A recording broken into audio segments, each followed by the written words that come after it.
नमस्कार आरजेडी.इन चैनल को आपको स्वागत। द्रुत गति अंगनवाड़ी केन्द्र परिसर को पशिगला पिकअप वैन अल्पके बर्तिले पिलाए। जेकेपुर ठारू रायगढ़ आसुवा एक pickup van number OD 18P0467 Naidupeta bridge निकटस्थ भारसाम्य हराई द्रुत गति अंगनवाड़ी केन्द्र पाचेरी भितर को माड़ी जाइथिला। तेबे गाड़ीटी अटकी रहिजिबारु अल्पके बर्तिगले अंगनवाड़ी केन्द्रर अध्ययनरत छात्र छात्री। घटनार प्रकाश गाड़ीटी रायगढ़ आसुवा बेले सम्मुखर एक मोटरसाइकेल आसुवा देखि ब्रेक मारिबाकू चेष्टा करथिले, हेले भूल बसतः भारसाम्य हराई अंगनवाड़ी केन्द्र मध्यकू माड़ी जाइथिला।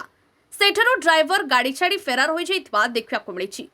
देखणाहारींको कहिबा अनुसार बोधे ब्रेक बदल में ड्राइवर एक्सिलेटर माड़ी जाइथिबा जोगु एइभଳି घटना घटिछि।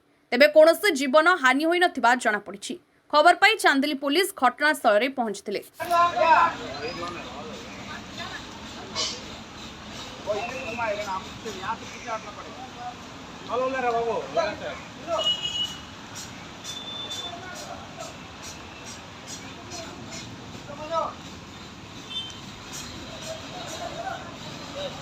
కరెంట్ వైర్ ఉంది.